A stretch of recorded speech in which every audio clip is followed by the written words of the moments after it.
Sometimes it feels like the sun will never rise, like the birds will never sing again. Believe in a power greater than what you are going through. When you don't know what to do, keep breathing.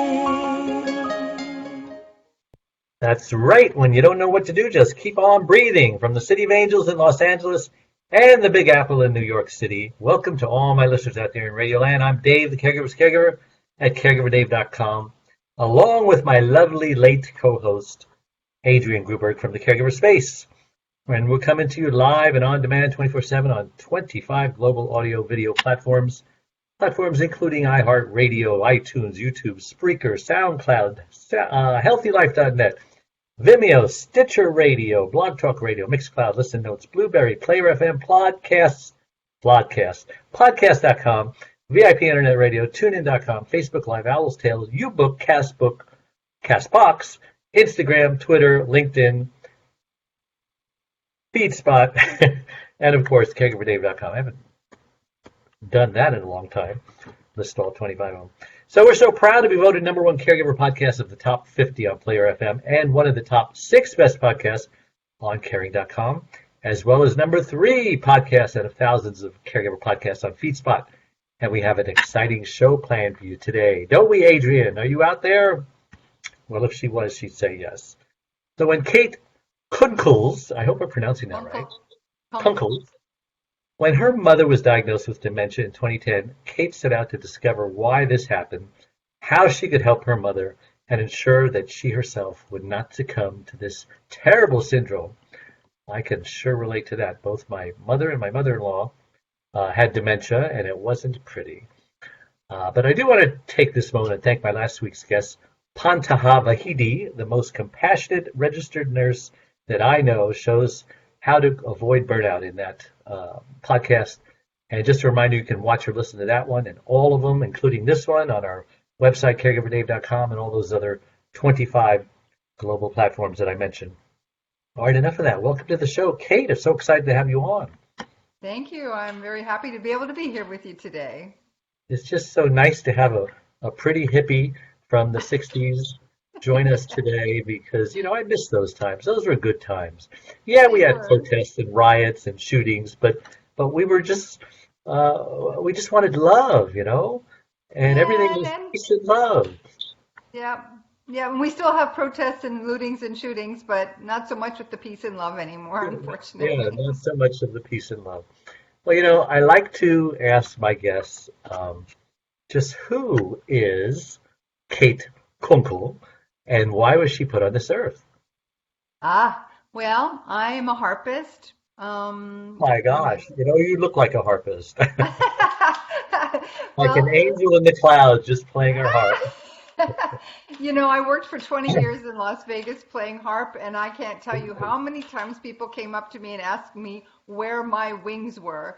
And there were so many times I wish I really could just pull out a pair and put them on, but never had them. But I'm a harpist. And I was in Vegas many times, and I only remember seeing one person playing a harp, and it could have been you. This was a long time ago. I left there What hotel were you at? I was at Excalibur for 7 of the years we were there. I played with a guitar player. My former husband was a guitar player. We were called Crosswind, and we were at Excalibur for 7 years.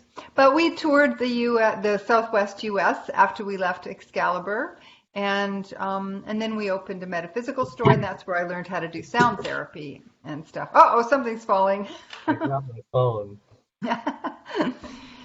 So I'm a sound healer and a harpist, and then I became a vegan nutritionist, and I'm a daughter, and I have a mom who just passed away last year with dementia, and my dad is suffering post-stroke type dementia. So it's been, and my grandmother passed away with it. So there's a lot of it in the family. So that's my focus for the last decade has been trying to figure this out. Well, you know, and I worry about dementia coming on me because I'm already forgetting things, and I'm sure you are. Anyone our age seems to. forget Yeah. things, and it concerns me. So I saw on Facebook about, I don't know, 4 years ago, 3, 4 years ago, this study on it was a pre-dementia, pre-Alzheimer's kind of thing, and come in and we'll test you for no charge for like a couple of years, every 6 months. And so I did that. I've been doing that. And when I got in there, they says, I says, how am I? I says, well, you're right on the borderline, but you're not there yet. But there's things you can do. So, I came back 6 months later. This is when I just started speaking and doing radio and doing television and speaking on stages. And so they said, oh, your score improved slightly. Are you doing anything different? I says, yeah, I have to memorize all these speeches and Yeah. my radio show, I got to be, off the top of my head, say things to be funny, and well, it's helping. So I've gone like 6 or 7 or 8 times, and I'm not in the danger zone, and I hope Awesome. that I never will be. But I just don't want to be the last person to find out. Yeah. Where your kids are over there whispering and snickering about dad, being demented. I want to be the first one to know if it happens. So Well, that and you know what? What you're doing is a hugely important thing because basically it's using your brain in a new way. And that's one of the best things we can do on a mental level to yeah, protect our brains. The rest is diet and exercise and things like meditation. All of those help as well. But just doing something new and different. People ask me all the time, if I do crosswords, will that help? Well, only if you've never done crosswords before. If you've done crosswords all your life, it's really not anything different or new, so it's probably not going to help. But if you're doing them for the first time, yeah, it's going to help. Or do them in another language. I have a client in France who's doing them in English now, and she's really finding a big difference. So, yeah. Well, I never expected to be doing what I'm doing. I just kind of fell into it. And by the way, I hate crossword puzzles because me too. I just can't figure them out. They're taxing on my brain and it hurts, which is probably a sign that I need to do it. But maybe they've got really easy crosswords because They some of do. them are just very difficult. I bet Trudeau can't even Alex Trudeau, Quebec, whatever his name is. Trebek. Rest in peace. Yes. I bet he can't even figure them out. They're so complicated. But Yeah, I'm especially gonna the look New into York that. Times. You gave me a great. No, New York Times too complicated. Gave me a great idea. I bet I could find this little workbook of beginner crossword You puzzles, can. right? For Yep. dummies. Yep. Yeah, And that's what I sent to my client in France. We just got some really simple ones at the dollar store, mailed them off to her, and she's yeah, really enjoying it. It's working on a new language and a crossword puzzle. when's the last time you've been to France? I have never been to France. No, I've Oh, been to you need Germany to and go. Holland and Austria, but never to France. Nothing this past year, though, I assume. No, I did have to go home to Canada though, because Dad had a really bad episode. So I braved the travel just last month. Well, actually, November, I went to Canada from, I live in Ecuador, for those of you who, well, yeah, nobody would know. I live in Ecuador, and so I had to brave the travel to Canada and deal with quarantine and everything else. And yeah, so that's the extent of the travel I've done in the last year. You still live in Ecuador. I live in Ecuador, yep. Remind me, because I didn't do well in geography, where exactly is Ecuador? South, South America, near the South top of America, South America. near the Yeah, top. so yeah, So so you're South next to what? America. What are you next to? Colombia, Colombia is to the north, and Peru is to the south. So you're below Panama. Yes, yes, uh-huh. So are you on Yeah. the way to Mexico or no? Well, no, if you looked at a map, if it was set Colombia up is on the way to properly, Mexico, right? yeah. So we're right under like Montreal, Montreal or Toronto. Oh, okay. Well, let's talk about your mom. She was diagnosed with dementia, and about that time, you were also struggling with health issues of your own, right? I was. Autoimmune disease. Tell us about I that, what you learned about some of the causes of both dementia and autoimmune disease.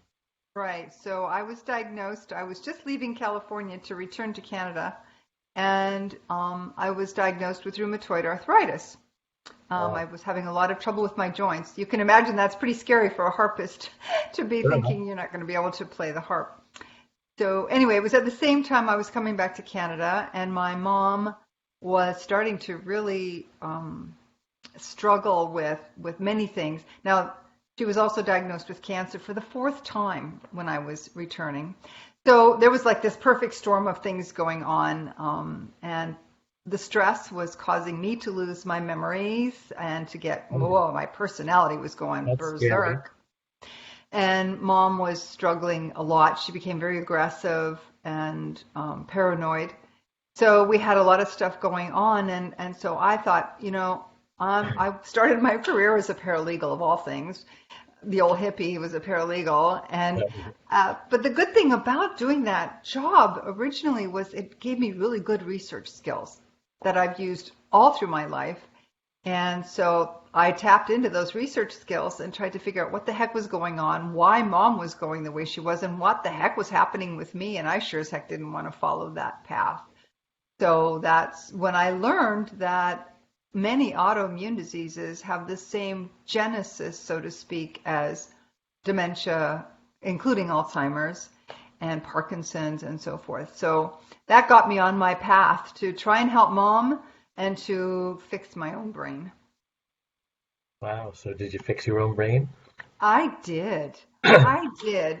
The best thing about this whole horrible series of events was that I got me back because I wasn't feeling like me 10 years ago. I was, kind of angry, and I was forgetting things, and I had a serious brain fog, and I couldn't concentrate very well.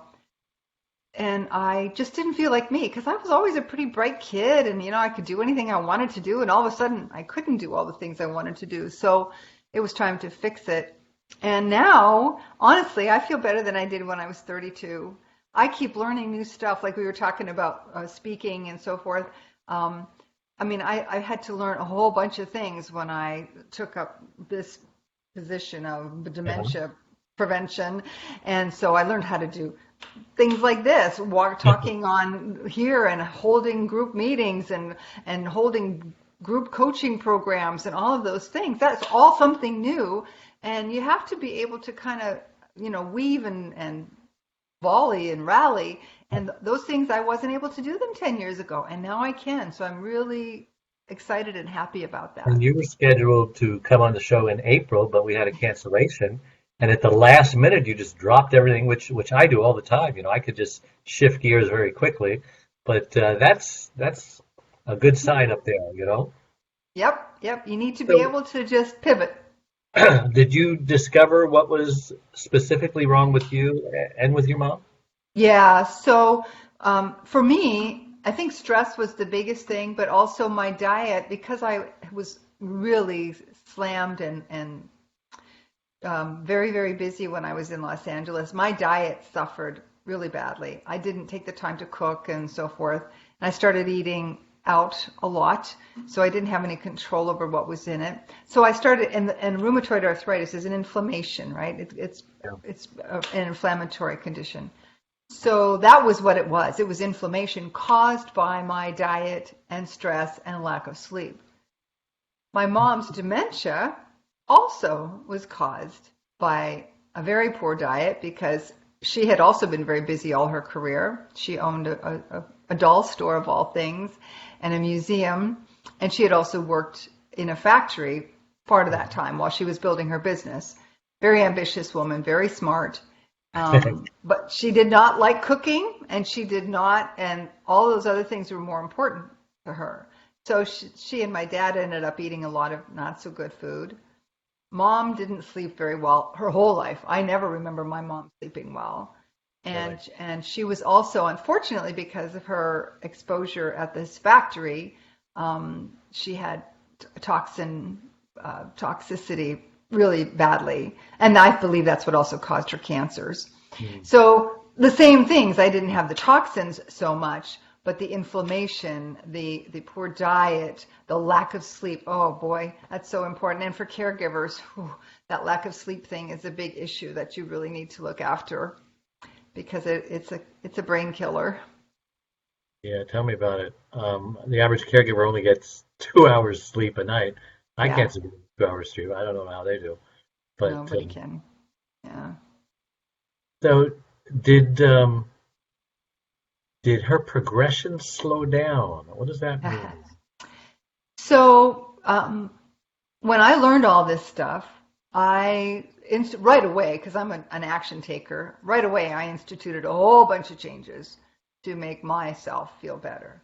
And I tried to get my mom to do it. And the problem was, of course, I lived 2.5 hours away from her, even though I was in Canada. I was in Toronto. She was in a small town near Lake Erie. So I wasn't there. I couldn't supervise her all the time. My dad Uh-huh. certainly wasn't going to cook. He's definitely that's not a man's job. He's German. That's not a man's job. You don't cook. He wasn't a caregiver. My dad was definitely not cut out to be a caregiver. And my sister also was busy. She still had a career, and she doesn't cook. She's never cooked. She has a microwave.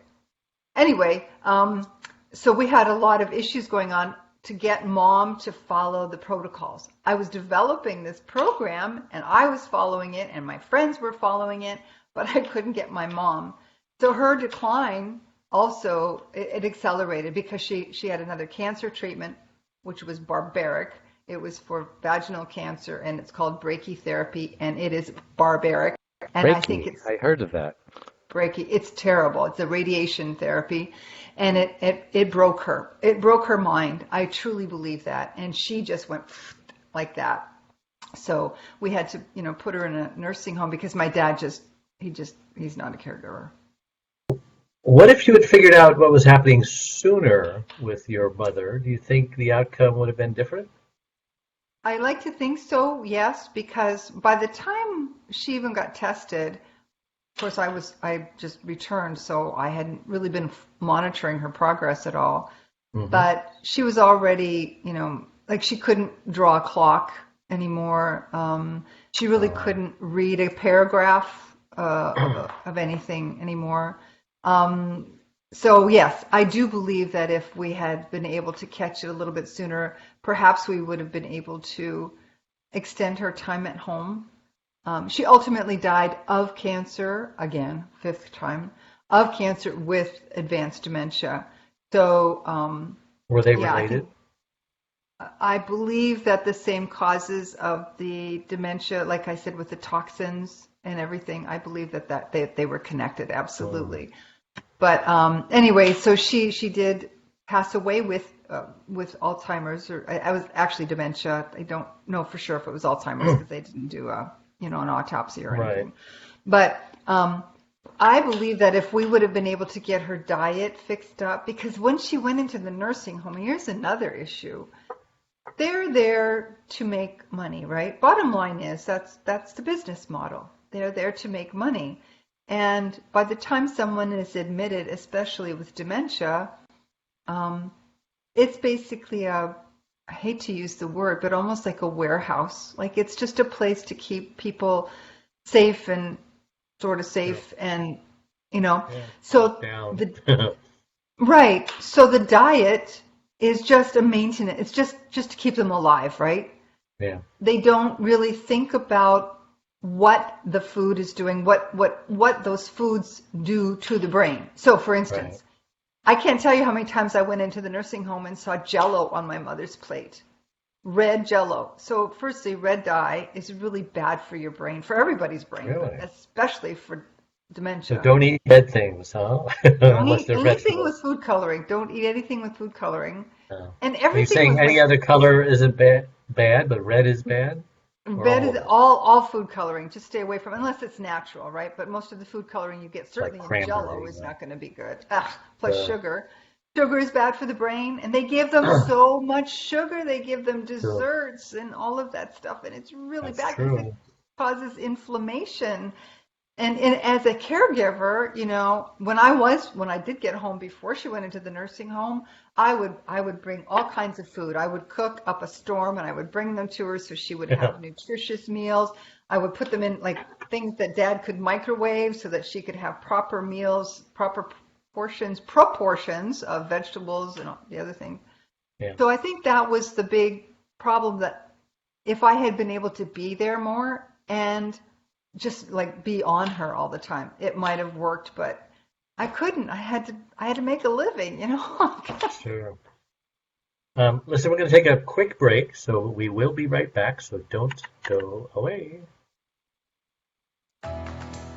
Dave Nassani, the Caregiver's Caregiver, has just released his 6th book entitled It's My Life Too, Thrive to Stay Alive as a Caregiver. It was specifically written for caregivers who know they should be putting their needs first, but just don't know how. Dave is the sole caregiver to his wife, Charlene, since 1996. He knows firsthand what caregivers are going through because he is one. He now speaks all across the country, offering caregivers his amazing caregiver support package. Even the airlines tell us that in the event of an emergency, to put your oxygen mask on first before you help your child with their mask. They know that those who don't heed their advice often black out, thus becoming unable to help either themselves or their child. And caregivers are exactly the same way.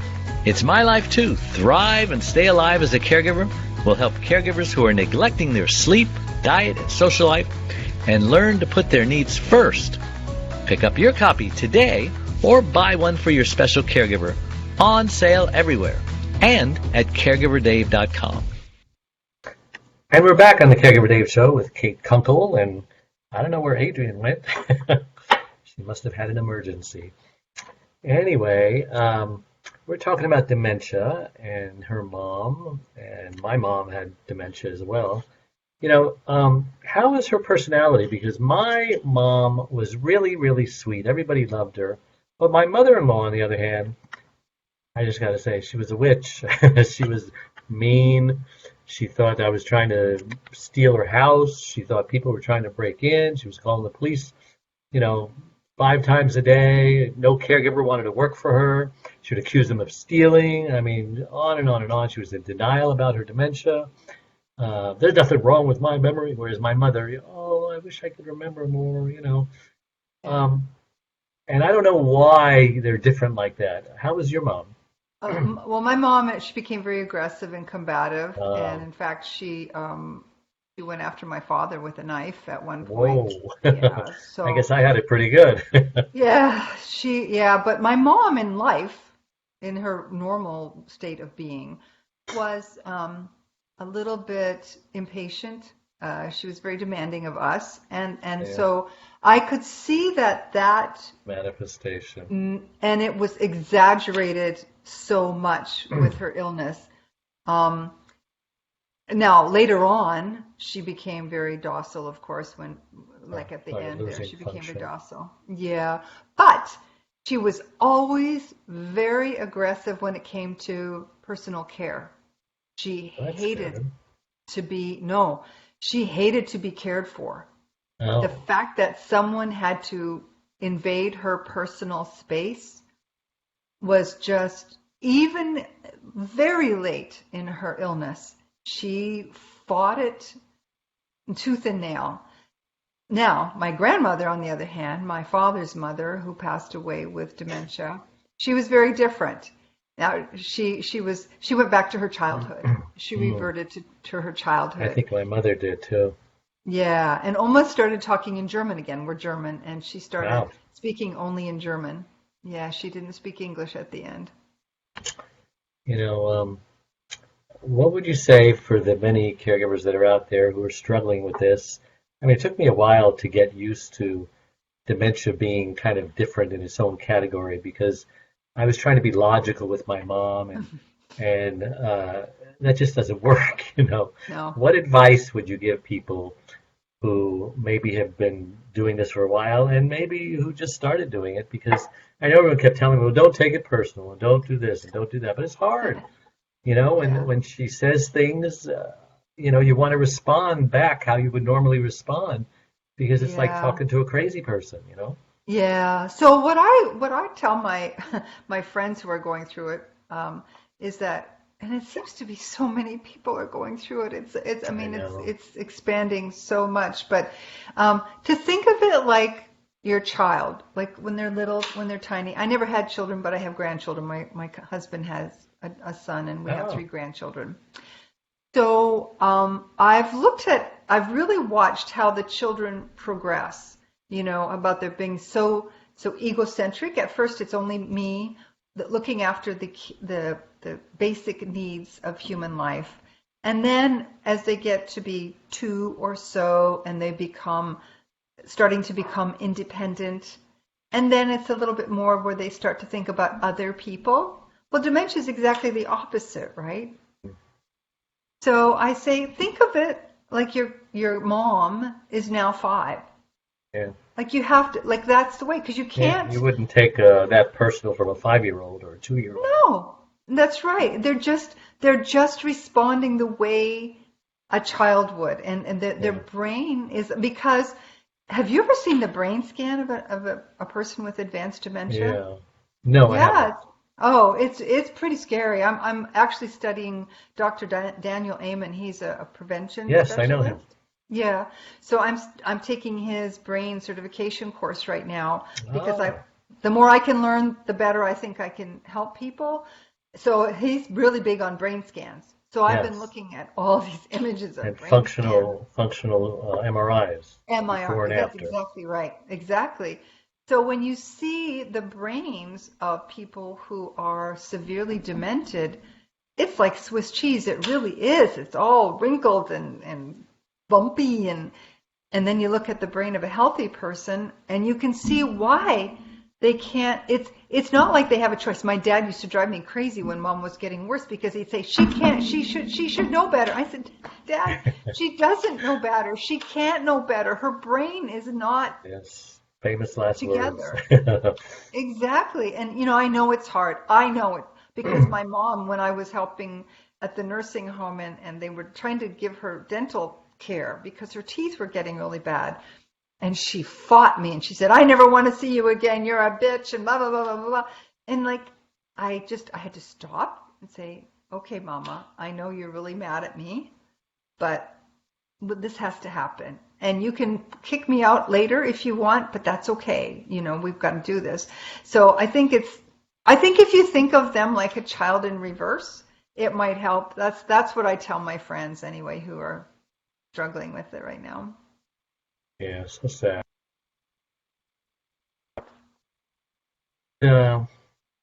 Is there any cure? Everyone wants to have hope because I remember the movie, The Notebook.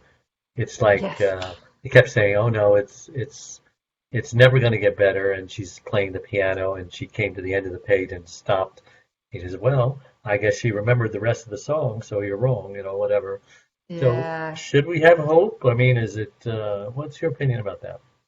Well, I think our best hope is prevention. I truly believe that. And early detection. So I'm a big fan of testing like what you're doing. Yeah. You're so smart to do that. I'm a big fan of that because what they're doing now, what they have been doing in the last 20 years or so with the Alzheimer's drugs is they're trying to destroy the plaques and tangles that cause the damage to the brain. Those plaques and tangles are actually our body's immune system, and that's why we've got the connection with autoimmune disease. They're actually our body's immune system kicking in response to some stressor, which could be food, it could be toxins, it could even be like gingivitis. Gingivitis it can really cause brain problems. So the plaques and tangles are actually our body's defense system. So what they've been doing with the drugs is trying to eliminate the plaques and tangles, and they do that to a degree, but it only works for a little while because what happens is they remove those plaques and tangles or dissolve them a little bit, but the body's immune system is still reacting to those stressors. Yeah. And so they go back and they go into hyperdrive and they go, okay, Attacking its brain. We got to do more. We got to do more because those our protection system is down. We got to go in. Shields up. We're going to go in there and fix this. So that's why with Alzheimer's patients, they'll get a little bit better for a little while, and then all of a sudden, kaboom, they just fall off the edge because the brain, the immune system kicks in and creates more of the things that the drugs were trying to get rid of, and that's the problem. So if we're dealing with just the symptoms, which is the same with so many other diseases in allopathic medicine, you're just dealing with the symptoms instead of the causes, that we're not going to fix it, right? Yeah. It can't be fixed. So I believe prevention is our biggest hope for a cure for dementia. You know, there are many scientists who are saying at least 70% of dementia cases could be prevented with lifestyle changes. Yeah, that's good. You know, I was worried also because even though I was getting the tests a couple of times, because they say if you forget things, that's normal if you remember them later. But if you forget them and you don't remember them later, that's a sign. So a couple of times, and I don't even remember what it was, but I remembered doing something, but then I saw evidence that I didn't do it. And I clearly remember doing it, or maybe it was the other way around. Maybe I don't remember doing something that evidence, well, somebody had to do it, and you're the only one here. Yeah. So I waited like 5 days to see if I could eventually, and I couldn't. I mean, it was the mystery. Chalk it up to the Twilight Zone, two different things. So I says, you know, I'm going to my wife's neurologist, who was a good friend, and I says, I want a brain scan. I want to know what things look like, okay? Because that's the first time that has ever happened, you know? And so she gave me a brain scan. She says, everything's normal. You're okay. I said, okay. Well, So I it was still can't probably, explain it, so I don't know. Have you got an yes. So, explanation? well, yeah. So a lot of our activities work on autopilot. Like, I'm sure you've driven somewhere and not remembered getting there. Sure. Like, not remembered any part of the trip because you're on autopilot. A big part of our functioning is on autopilot. And it could have been that whatever it was you were doing was something you've done before many times. Was that the case? Maybe. I can't remember now. Okay. Yeah. Whoops. So, but if it's something that you do or did all the time, then your subconscious was probably looking after it, and you don't need to Yeah. remember it. Yeah, well, hopefully that was the case. Yeah. So, If your brain scan is normal, I wouldn't worry about it. yeah, I mean, she should know. She's a neurologist, right? Yeah. And so, what you talked about the diet, you know, but what can a caregiver who's caring for a loved one, uh, you know, can you be more specific? I mean, yeah, the diet. Your loved one, you know, healthy food. Does that mean going vegan? Does that mean, you know, have all the foods of the pyramid in there? I mean, how do you start and what do you Right. do? So first thing I always tell my people to do is cut out sugar because Okay, sugar that's causes. easy. Yeah, for some people it's easy, for lots it's It's not. hard, but it's easy, yes. Especially for older people because they do get more of a sweet tooth as they get older. So it is hard sometimes to get rid of that, but do not substitute with I was going to artificial say, sweeteners. can we substitute sweetener for anything? Nada, zip, zilch, no, because the So brain Diet really. Coke is not good. No, Diet Coke is not Oh, good. my In fact, wife this is a joke. When I met my current husband, he was drinking Diet Coke, and I said, if you want to have any kind of relationship with me, you got to stop this because I'm not gonna watch you lose Not your going to brain. care for your demented brain in That's the right. future. So anyway, yeah. So cutting out sugar, the reason is well manyfold, but one reason is because it's highly inflammatory. It causes an inflammatory response in our body, and that really is where a lot of the problems in our brain come from. The other thing is, of course, it messes with your insulin levels. You know, and as you get older, it's harder to look after for the body to function properly, for the pancreas to adjust. So that's the other thing. The other thing is sugar destroys the gut microbiome. Our brains are intimately connected to our guts. Without a healthy gut, you can't have a healthy brain. You just can't. It's gonna show up sooner or later. It might take a while, but it's gonna show up sooner or later that your brain is not gonna be happy with an unhealthy gut. And what is leaky gut? Because I take something that's supposed to prevent leaky gut. Hopefully it's working. So leaky gut is when the stuff that's supposed to stay inside your intestines leaks out and it And gets why would into it the leak out? bloodstream. Why would it leak Because, so that could be from glyphosate. It could be from sugar destroying the lining. It could be from toxins. It could be just from wheat, where you've got a problem with digesting gluten or wheat. Right. You know. Celiac. Yeah, so leaky gut is actually pretty common, and it is a thing. Some doctors tried to say that it wasn't a thing for a while, but it is a thing. Because basically what happens, the toxins that are supposed to be eliminated through your body outside the elimination tract actually leak into the bloodstream, which gets into the brain. Yeah, because So the things that I am taking, and I know you don't know what I'm taking, but they claim to help with leaky gut. What do they do? Do they try to make the gut not leak, or do they just make the stuff in your gut healthier?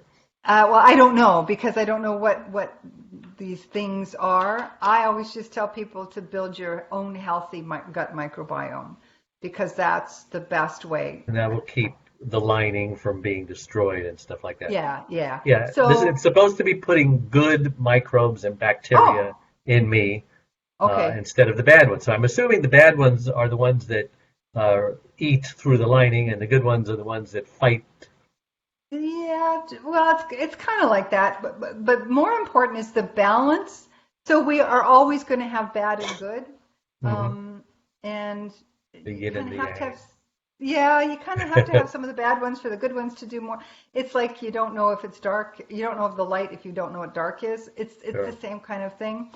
So the most important thing, like I said, is to get rid of the sugar, because that will really help the gut microbiome. And to add probiotics. So like I make my own fermented foods. For a caregiver, obviously it's going to be really hard to have the time to do that. But if you can get your loved one to eat fermented foods, sauerkraut, kimchi, I was going to kombucha say, tea. I've been doing raw sauerkraut. They say they've been using that for thousands of years. Much better than yogurt. Oh yeah. Yeah. I do yogurt, but I make a plant-based because I'm vegan, and I recommend that. But yeah. You have to So keep it probiotics. refrigerated. It has to, because they'll Yes. die otherwise, right? Yeah, exactly. So what people do is they buy the sauerkraut in a jar from the shelf in the grocery store. Well, that's pasteurized. That means Yeah. all the microbes are gone. No, you got to buy it from the refrigerator section and then keep it Refrigerator refrigerated. section. Exactly. And like I just made on Sunday, I made 4 big batches of sauerkraut and 2 batches of kimchi. And you don't have to eat a lot of it every day, but if you can sneak it into your loved one's diet, that's going to help their gut microbiome. And taking away the sugar, that's going to help even more. Yeah. And then you feed those good microbes with prebiotics, which are vegetables, basically. Mm. So you make sure there's lots of vegetables on the plate. Like it's not going to be possible if a person's been a meat eater all their life. You're not going to be able, when they're demented, to take them off meat. But you can make this much vegetables and this much meat, like really cut down the amount. Dairy is highly inflammatory, and it is also something that it's going to be hard to eliminate, but you can substitute vegan cheeses or something, to give the person that, or like to do a pure cacao milk, so you would use like almond milk, which you should make yourself, not from the packages, almond or coconut milk with like cacao and a little bit of maple syrup, and mix that up for a chocolate milk so that they get that feeling, if that's something that they've liked all their lives. So you like maple syrup then? Does maple that have syrup sugar? Maple syrup it has the least disruption to your insulin levels, right? So it's not going to mess with it quite as much. What kind of sugar is it? It's maple sugar. It's I mean, like sugar. fructose. Yeah, it's So like, is natural like sugar fructose. okay, as opposed to? So no. Maple syrup is the only thing I recommend because it doesn't mess as much with your insulin levels. I prefer not to have sugars, but if you're trying to help someone get off the regular sugars and be healthier, that's a better option than anything else. Because as soon as you get into anything artificial, then the brain and the body just don't know what the heck to do with it. Right? Attack! Okay, we're going to take another break. Don't go away. We'll be right back. One Arm, One Leg, 100 Words, Overcoming Unbelievable Hardships, is about Charlene. a stroke survivor.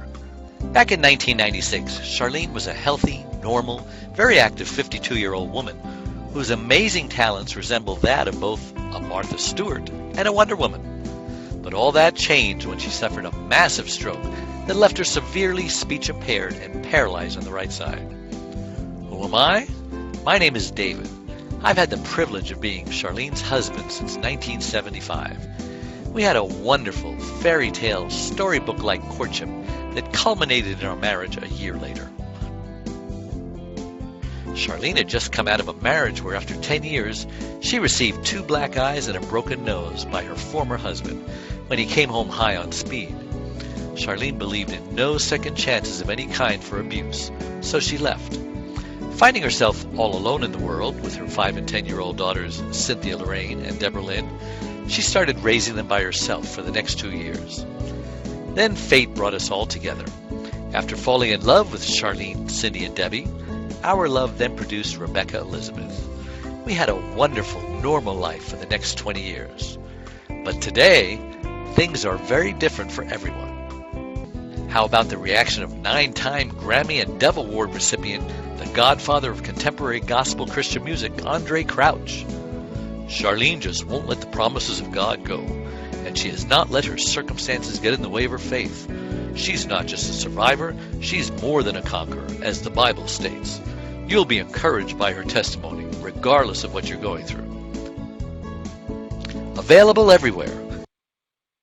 And we're back with the Caregiver Dave Show with my wonderful guest, Karen Kunkel. And we're talking about dementia and diet and all sorts of things. So what would you consider the most important thing a caregiver can do to look after him or herself? Let's talk about self-care now, right? Because they have a habit of just giving and giving and giving until there's nothing left to give, and then they break down, they burn out, whatever you want to call it, and now they need to go to the hospital, and now they need a caregiver. Those are the lucky ones. Yeah. The other ones just die. Exactly. And now who's going to take care of their loved one? Yeah, that's right. And so I saw it with my sister because she was there, like she lives around the corner from mom and dad. So she was really burning out. And I kept saying to her, you have got to take time for you. I know that it seems like it's impossible, but I know it's difficult with money and everything for some folks to get respite care, to get someone to come in and help, even another family member to take some time for you, because that really is important. Sleep, I know you said about 2 hours. A lot of people get that. Our brains can't function on that. And not only does it cause you physical problems, it causes you brain problems yourself. And how are you going to function? How are you going to help? How are you going to make good decisions if you don't have enough sleep? So, yeah, that self-care, but also your own diet. So while you're trying to get your loved one to eat well, do the same thing. Cook the same thing for you. Don't have sugar. Don't sit down with a tub of ice cream when your loved one's sleeping. That is not good for you. Do not sit down and watch TV. Do not binge on Netflix if you have 4 hours. Exercise is so important. Also, when we were talking about what to do to help our loved ones, get them to move, and you move with them. Because moving, especially if you can get this early enough, again, I'm trying to get in as early as we can. Getting them to move is so important. Firstly, it's good for their mood, it's good for their brain, it's good for their stomach, helps all the digestive processes, and it helps you if you're exercising, the same thing, because you need all of those things. And I know how hard it is. I understand, but it's do that or die. Like you said, you have a choice. So, there came a time for both my mom and my mother-in-law where it just wasn't working out anymore. My mom was living in her home with her sister, and her sister was going crazy. She was very intolerant of my mom. They just couldn't get along. And so we moved them into independent living. They both had their own place. And then, she was progressing. I was getting these phone calls in the middle of the night. Does AM mean daytime, or does AM mean, because I got her a digital because she couldn't read the clock anymore. And then I get these other phone calls. Hey, I came out for lunch and it's black outside. It's like 3 in the morning. And so I just knew that we had to do something. And it's not an easy thing to do. And with my mother-in-law, boy, kicking and screaming. She should have been moved a year earlier. But doctors were not cooperative. They wouldn't cooperate in diagnosing her with dementia because they're afraid of legal challenges, elder care laws or elder rights laws, I should say. Right. So how, and even before that, taking the keys away from the car. Yes. You mean you're still driving? Oh my God. How do you deal with these battles? Did you have to do any of those things? Yeah, so my dad we had to deal with that after his strokes because he very rapidly developed a lot of dementia-like symptoms. Now, he's recovered some of his brain function since then, but fortunately in Ontario, Canada, they are pretty proactive about taking driver's licenses away from stroke victims, and he happened to have his stroke when he was driving. Yeah, So it took my wife's away too. we didn't have to have that battle with him. Now, when I had to rush home in November, Some people will drive anyway. I know people who've done that. I know. I don't need no So, stinking license to drive. You know what my uncle did for my grandfather, which was brilliant. And Opa really wasn't demented, but he still wanted to drive, and he really wasn't capable of driving. So Uncle Herman just kind of made the car so that it wouldn't work. Like he went in and tweaked it, and Opa didn't understand enough to fix it, and he was too cheap to get somebody to come in and fix it. So it worked out perfectly in that case. But those decisions, like Mom, the way we ended up getting Mom into the nursing home, because as I said, she was very combative. She had an episode with some pain issues because of that brachytherapy. Her hip bones were destroyed, and so she had a lot of severe pain, and so she had to be hospitalized for the pain at one point. And rather than taking her home, that's when we took her to a nursing home. That's what we did with my mother-in-law. It didn't work the first time because the doctor sent her back home. I says, "Are you crazy?" He says, "I can't, diagnose psychological. I can only diagnose physical things." And she was physically able to go home, even though not mentally. So the next time she went in the hospital for something, which was a year later, I made sure that didn't happen again, and we put her right at a nursing home from there. But the first time, the cops said, well, since so many people are breaking into your home, we need to take you and put you somewhere so that we can put you in a safe place. They use that logic. And she went along with it because she knew she wasn't safe. Right. But doctor didn't cooperate.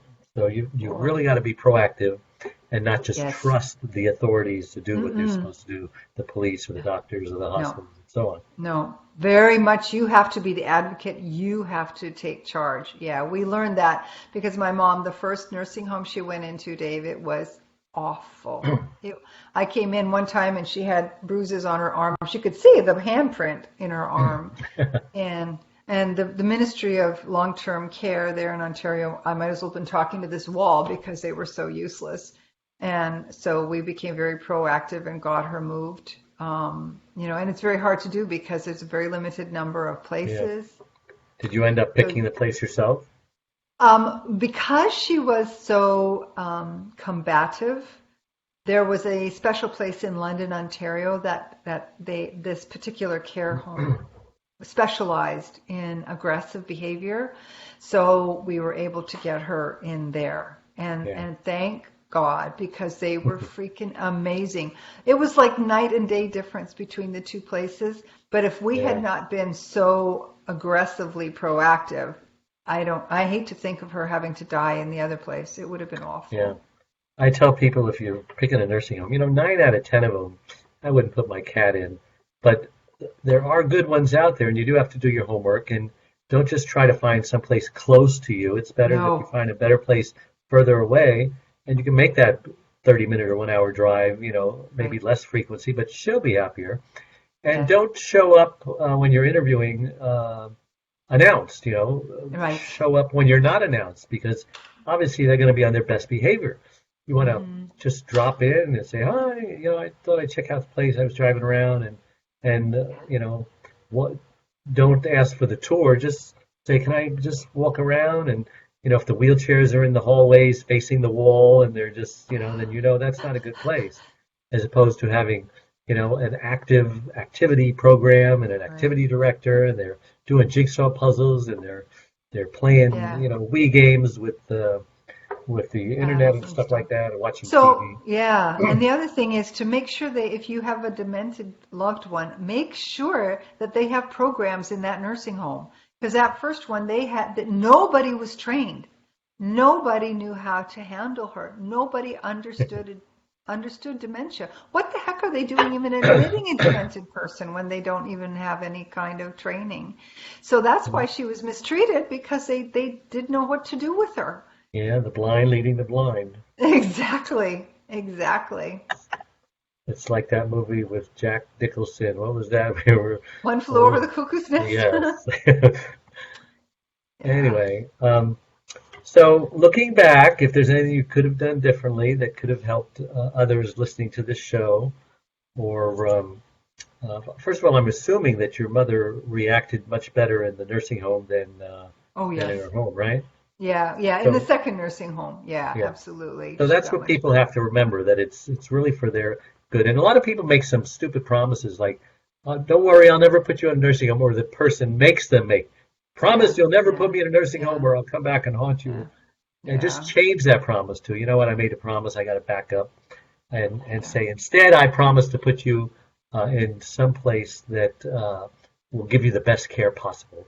Because when Yes. they need 24/7 care, you can't do it anymore. Can't You do it. can't be You just awake can't. every night turning them over so they don't get bed No, sores, stuff like that. no, no, you So, can't. I think what I would, if I had had it to do over again, I would have been much more proactive with food and exercise and mental stimulation with my mom. I would have been um, like early on, like as soon as I knew that there was something that was questionable, I would have done that. But as far as once she became demented, I think the best thing, like you said, was to find good care as quickly as you can, because firstly, you're not going to be able to function like forever doing this. You mhm. just can't.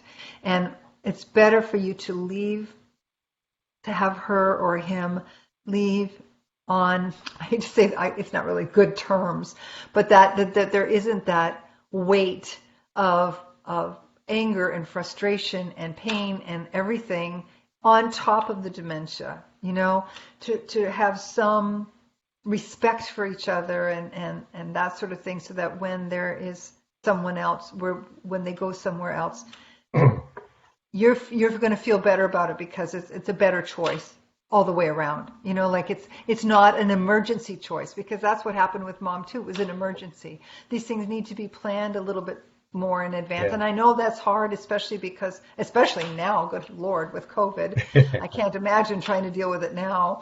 But planning ahead and making those decisions, and like you said, don't promise not to send them, because mom tried to get us to promise that, and So, some of the best things that worked for me is music and photographs, ah, videos, things like that. Headphones, their time frame of music, the 30s or 40s or yes. whatever it is. And you talked before about healing music, so say a little bit about that. Yeah, so one of the really cool things that you can do to treat early onset dementia is using sound therapy, vibroacoustic therapy. There's actually research that's showing it's can help reverse some of the symptoms of very early stages. So What if you is could get in, vibro? What is it? vibroacoustic therapy is What is where that? the client lies down on a device or sits in a chair with transducers, which are like speakers without the cones, and it sends sound frequencies actually through the body. So with Parkinson's patients, Alzheimer's patients, you can put them on it, and actually we believe, we don't understand exactly the function, but it seems that there's something to do with changing the vibration of the body and the mind, so that it goes back to the way it should be. So like we're supposed to be vibrating Reset. at certain, a reset, exactly, push the reset button. And so if you can get that early enough and keep the client, or I'm talking clients, that's what I deal with. But if you can keep the loved one in tune, so to speak. You're tuning up the brain, so to speak. And that's how vibroacoustic works. But it also works with other music, like you said, music of their time. But there's another doctor, I don't remember his name now, but he's in California, and he has the 5 senses. So you work with your loved one with music, but you don't just put the headphones on them and go away. You talk to them about their music, remembering the music. Oh, did you dance together? Sing together. Did you dance your first dance with your wife or your husband to that music? Then touch, like stuffed animals or like silk. And you talk about what does that remind you of? Smell, to have them smell like if they were rose gardeners or something, and talk about that, because then it brings back memories and it brings them back to the present a little bit so they can share. They're sharing then what they remember. The same with cooking. When you prepare food, get your loved one in the kitchen. Make those smells. Talk about the remembering. Like when I made German potato salad, which is a very distinct smell with vinegar and sugar and bacon. I don't eat bacon or sugar anymore, but I used to make it for my dad, and we would talk about that smell because that was something that was from his childhood, from my Oma's house. So then you talk about that. And the same, what do we do? Touch? Yeah, all the senses anyway. Oh yeah, taste, the taste. Yeah, so you talk about those things. Get those 5 senses going and talk about them. Share them. Don't just have them happen. As you're talking, you're making me really miss my mom, because I wish, I could have done more of that, bring her home and have her cook some stuff, because she's a very good cook. And when you're in the midst of those final days, it's hard to find positive things. But, once they're gone, you miss them. Yes. And you realize that it wasn't so bad after all, that it was a joy and a privilege to care for them. Any last words before we sign off, and then you can share your contact information for someone who wants your help on anything? Sure. Just don't let the memories fade. Be there and like share the memories, share the food, share the feeling, because that's really, really important for you, like you just said, to have those memories to hold on to, and also to make your time together more embracive. So, Kate, you have a book that's out or is coming out? What is it? I do. Tell us about it and how we can get it, what it's about, and what you hope to gain from it. Well, what I hope is that people will pay attention and start working on their own brains. So it's called Don't Let the Memories Fade. And it's it's a holistic approach. It's behind me there. The little photograph is my mom and me when I was a baby. So it's all about the steps you can take to prevent dementia, and it's a step by step. I mean, literally 8 weeks to a better brain is the program that's built into it. It's got a list of food. I've got all kinds of recipes in there, exercises, meditations. So it's all about looking after you, whether you're a caregiver or whether you're someone who's just concerned about looking after your own brain, or you have a parent or a friend who's suffered with it. This is for you to protect your brain, because it's never too early, but it can be too late. Wow. Thank you so much. How do we get a hold of you? KateKunkel.com, that's my website. I'm all over the Facebook, Instagram. I'm the dementia prevention specialist on Instagram. I'm on Twitter. Just Kate Kunkel, KateKunkel.com. And for those who really would like to look after themselves a little better, if you go to the top of my website, there's some information there about just 5 things you can do right now to save your brain. It's like a little PDF, and just grab that and try to do it. Try to do it. Make the time to do it for yourself. Love it. Love it. Thank you so much for coming on, especially at the last minute like that. We appreciate you, and we'll see you again. Everybody, we'll see you next time. Bye-bye. Sometimes it feels like the sun will never rise, like the birds will never sing.